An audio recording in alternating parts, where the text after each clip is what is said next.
Hi, my name's Alex. I'm 15. One day, my summer vacation turned into a real hell for me because I ended up where I shouldn't be, in a military camp for guys. How did I get there? This is exactly what I'm going to tell you today. Make sure you watch this video to the end and don't forget to click thumbs up. But first, let me tell you a little about my family. My dad is a military man. We constantly moved from place to place because of the nature of his work. As long as I can remember, we haven't stayed in any city for more than 5 to 6 years. People appreciated and respected his work. He had many awards and merits. I remember when I was younger, I was always proud to say that my dad was like a superhero. I've never really understood what exactly my dad did at his job. I just knew he was kinda a big boss there. But sometimes, in summer, he takes a vacation and goes to work for the entire 3 summer months in a military camp for boys. As he himself said, he wanted to raise a decent younger generation. That was the way he relaxed. Again, when I was little, I was very curious. What is so special about a military camp anyway? I imagined huge landfills, lots of tents, military equipment, and some other military stuff. And my dad walking around, giving orders, and teaching the younger generation how to be strong and brave. My mom was a teacher at the university. She was also a scientist. She taught chemistry and other related disciplines. In her spare time, she was engaged in research and development. She often visited different conferences, symposia, and made presentations there. I didn't really understand it at all. So, sometimes I joke that my mom was a sorceress or a witch who knew how to mix the right potions. And with one of them, she charmed my dad. My mom laughed. Anyway, my parents had a very interesting union, a soldier and a scientist. And here comes me. My parents often had a very busy schedule. As a kid, I often stayed with nannies. But I missed my mom and dad very much. When we were together, those were the funnest and the happiest days for me. Sometimes I went to different conferences with my mom, but I could fall asleep right in the middle of the conference. Because all these ultra smart speeches definitely couldn't fit into the mind of a kid. When I got a little older, these conferences started getting more interesting for me. Sometimes I listened to different professors' reports, but still, most often, I was on my phone. I was reading something, texting, or just scrolling Instagram. Anyway, that was the way we lived. I was in high school and I dreamed of becoming a doctor. I wanted to be helpful to this world. My parents supported my desire, especially my dad, who believed a doctor is a very noble profession, and the world really needed good doctors. The first year of high school wasn't easy for me. Well, it was a new school, again, and I didn't know anyone. Normally, I quickly converged with my classmates, fitted in and stuff, but these guys turned out to be as unfriendly as possible. Still, I managed to make friends with some girls. For the rest, I just spoke to them only when I needed something. After all, tomorrow my dad might be transferred to another place and I'd never see them again. Besides, there were more subjects in high school. We had some extra classes, tons of homework, and trips or excursions to different places, like the botanical garden. Anyway, at the end of the school year, I looked like a squeezed lemon, and I dreamed that me and my parents would go somewhere to relax. Of course, due to my dad's work, it was no use dreaming of Bali or something, but we've been to Hawaii and sunny California a few times, so I could try to persuade my parents to go there again. We had a family dinner, celebrating the end of my school year. Well, I gently led my parents to the topic of our family vacation. I said I wanted to go somewhere for a swim, sunbathe, and forget about the gray and boring city for a while. But Dad immediately apologized and refused. He said he signed a contract with a military camp in the spring. For the 2 summer months, he was going to educate the younger generation. My mom was okay with his trips, but this time, she gave a little gasp of surprise and left. My dad and I didn't understand what was going on, but my mom came back with her diary. She looked at us disapprovingly and said that in a couple of weeks, she would have to leave for a very important conference. She and her colleagues would present their developments. I was already imagining how wonderful it would be to spend my whole summer vacation in a stuffy conference room. If I got lucky, Mom would give me a hotel room. But my mom immediately said this was supposed to be a closed conference. The members had access by invitation only. A teenager there was definitely not an option. This question got more and more interesting. Well, spending 2 months at home alone was also a good option. I'll eat junk food, drink soda, and watch series all day long. But my parents had their own opinions on this. My dad said since my mom couldn't take me with her, this time he would help. He would take me to a military camp for a couple of weeks. But, excuse me?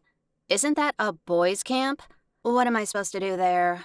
As you can see, it was no use arguing with my dad. So I didn't say anything, hoping that my dad would understand his suggestion was totally stupid. One girl hanging around several dozen guys? What? Why didn't my dad think I would distract the boys from military classes? Besides, I would feel totally uncomfortable. Anyway, I just accepted the situation. I waited for my dad to change his mind, leave me some money, and let me enjoy my free time at home alone. My hopes were ruined. As soon as we saw my mom off on a business trip, my dad told me to pack my things, because we were supposed to be at the military camp the next morning. I asked him what I needed to take to the camp. My dad replied they would give me a uniform. I thought he was kidding, because why in the world would a girl need a military uniform? I was just going to go there, like, on a vacation. Or was I really supposed to be on vacation there? This thought haunted me all the way to the military camp. What would I do there? Was there an internet connection? How about the shower? Electricity? I have already said that I always imagined the whole camp as a huge military training ground with tents. Well, I was right. The tents weren't small, not tourist-like. These were military tents for 4 to 6 people. They met us at the camp gate and led us to our tent. It looked exactly the same as everyone else's. It was divided into 3 rooms inside. As I understood, there was my dad's room, my room, and some common space with a table, 2 chairs, and a kettle, and some other kitchen utensils. Apparently, in case we get hungry and want to eat something in the evening because there was a canteen in the camp. My room was in minimalism style. A bed, a small table, and a clothes rack. That's it. And not even a sign of Wi-Fi, TV, or electricity. My dad left for a meeting and I went for a walk around the camp.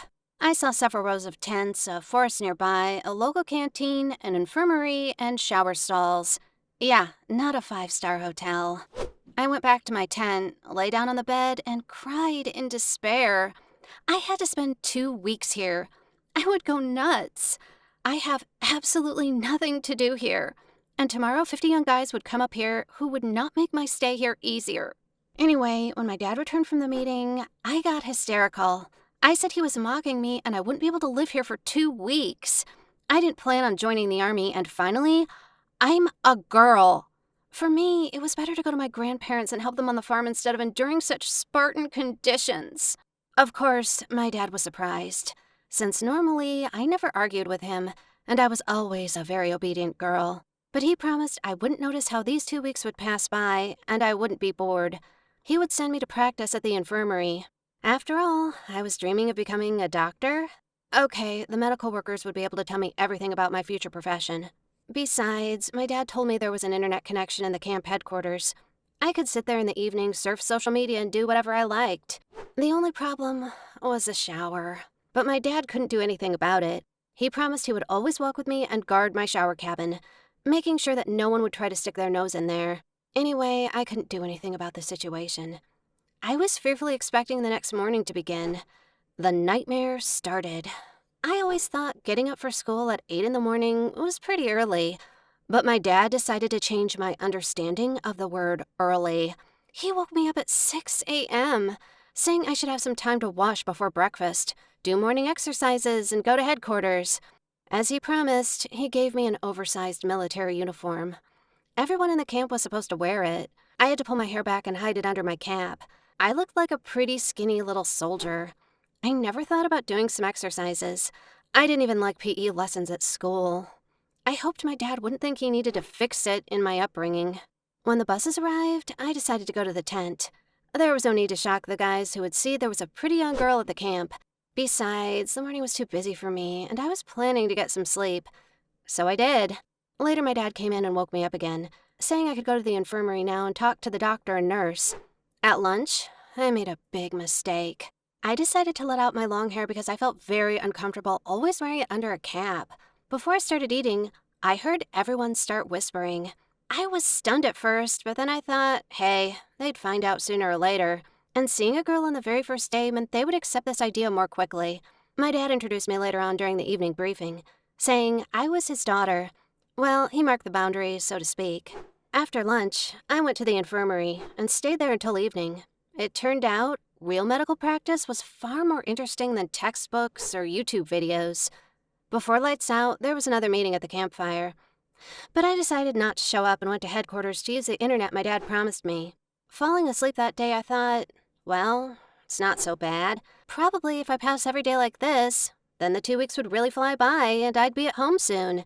But the next day, all hell broke loose. My dad somehow decided I should get in shape. So he sent me to run 7 miles with everybody else. You may ask why I didn't say no. Well, how can I refuse a commander in the presence of his subordinates, even if I was his daughter? That was disrespectful, so I had to run with everybody. I didn't remember how I crawled to the finish line. As soon as I crossed the cherished line, I fell right on the grass, trying to catch my breath. I thought I'd never get up again and die right there. But that was just the beginning. They gave us a little rest, and then the guys went to study military tactics and strategy, and I went back to the infirmary. However, the doctor just gave me a lot of water and put me on a bed to rest, seeing my condition. After lunch, the drill started again. We spent almost 2 hours on the quad learning the formation. I fell asleep earlier that day. I passed out as soon as my head hit the pillow. I even forgot I'd been dreaming about taking a shower all day long. The fatigue was that strong. When I had breakfast with my dad in the morning, I jokingly asked him why he was mocking me with all this stuff. He said he was just worried about me. He didn't want to leave me alone. During the training sessions, I was always in his sight. In addition, he really noticed I had to do some sports because I was too skinny. He decided he would fix it in 2 days. After a couple of days, I even got involved. I started noticing my back got straighter. I knew how to control my breathing when running, and that it didn't make me faint at the finish line.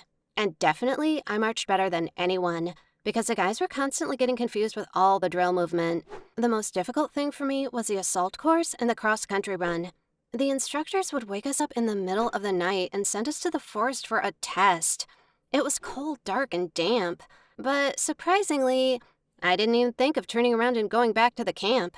I joined the game, enjoyed it, and it was important for me to cope with this challenge and prove to my dad he could be proud of me.